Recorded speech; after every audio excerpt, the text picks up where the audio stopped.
Last year, I ran the relay of the Scottsbluff Monument half marathon. So half marathon is 13.1 miles. I ran that in a relay with 2 other people. And you always start out over by Red Rocks, like the Red Rocks Theater Complex here, or Five Rocks, not Red Rocks. You start at the Five Rocks Theater area down in Gearing.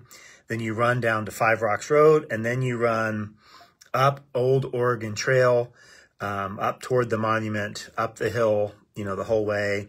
And then there's a downhill, and then there's another uphill, and then there's a downhill, and then there's another uphill, and then there's a downhill that's a flat that kind of goes around the monument. And it's right around 5 miles. And that was my, initially when we talked about this relay, I was going to run the second leg of that 13.1 miles, which is mostly flat around the back of the monument. And then up Country Club when you get back on the east side of the monument. So I kind of began to train like I was going to be running on that, where I was going to be running on that flat. But my friends, my so-called friends, they are my friends. My friends who I was running with said, "Hey, John, you really run more than we do, so we think you should run the first leg, which was mostly uphill once you get to Old Oregon Trail Road." So that completely changed, my training for the half marathon relay. I would say the bulk of my runs, like from the moment they told me that that's what I was going to do, the bulk of my daily running in preparation for my portion of the Monument half marathon relay, the bulk of my training was running up that hill. So I would start at my house, a little flat from 17th to Old Oregon Trail Road. And then basically it was uphill all the way to the top of, to the peak there of Mitchell Pass. And then I would run downhill and go home. But I did that, and it was really hard. Like, I just got to tell you, like every day as I prepared my running, I just knew that I was going to run uphill. I run a lot, usually a lot of combinations of flat and uphill. Sometimes I run downhill.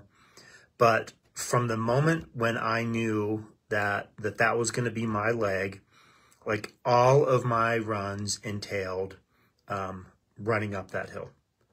And it got old, I'm not going to lie. There are steeper hills, there are bigger hills. Certainly running up the monument, there's more elevation gain. I've run in lots of places where there are steeper hills, but that uphill every single day was brutal. I just didn't like it. At some point, it was waking up in the morning and knowing that I was going to run uphill for at least 2.5, maybe 3 miles, like every single day, before I could turn around and come back down. Like, that was just brutal. And thinking about that, like, it was hard. And by the time the Monument half relay marathon race took place, I was completely prepared for it. I knew like every nuance of that part of the run. I knew where kind of like there were little peaks, and when you drive up there next time, I would encourage you to take a look at it. Like, there are some flat spots. I learned to take advantage of those flat spots. I could pick up my pace on those flat spots. I just knew like every nuance of that, and I was prepared to run the Scottsbluff half marathon relay because of all the suffering, all the pre-work that I had done going into that. In Romans 8:17, Paul writes this: And since we are his children, we are his heirs. In fact, together with Christ, we are heirs of God's glory. But if we are to share in his glory, we must also share his suffering. So if I wanted to have a good race, if I wanted to have a good portion of the race, if I wanted to have a good my portion of the race, then what I needed to do was I needed to suffer. I needed to go out and run that uphill pretty much no matter what. It's easy for me to be lazy. It's easy for me, because we have a treadmill at our house, it's easy for me to say, oh, it's windy outside today, or it's too windy outside today, I don't want to run. Or it's too cold outside today, I don't want to run. Or it's raining, which rarely happens, I don't want to run. Pretty much if it's raining, I'm going outside. But it can be really easy for me to justify not doing what I ought to do when it comes to running prep. And for that half marathon relay, I didn't have a choice. I don't get to decide what the weather is going to be like on race day. So once I knew that, like, dude, it was just going to be outside. If we want to share in the glory that Christ has in being his adopted brother or sister, if you're female, if we want to share in the glory that he receives, I mean, that's what this whole text is telling us, that we are going to share in his glory.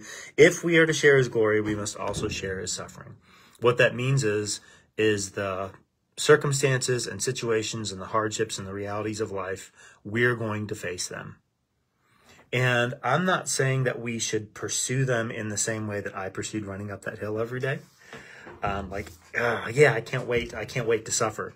What I am saying is, if we want to share in Christ's glory as his adopted brothers and sisters, we will share in his suffering. There is an element to suffering in the Christian life. It is unavoidable. And if you seek to avoid it, if we seek to live comfortable lives and safe lives and avoid any hardship, circumstance, situation, or reality, then we are setting ourselves up to not share in his glory. Suffering and glory, those two things are a part of the inheritance we receive when we are adopted into God's glory. We are going to get glory and we're going to get suffering. We are going to get both. And I hope today that as you suffer through whatever situation, circumstance, hardship, and reality that you are in the midst of, my hope and my prayer today is that you will be able to identify with your brother Jesus in his suffering.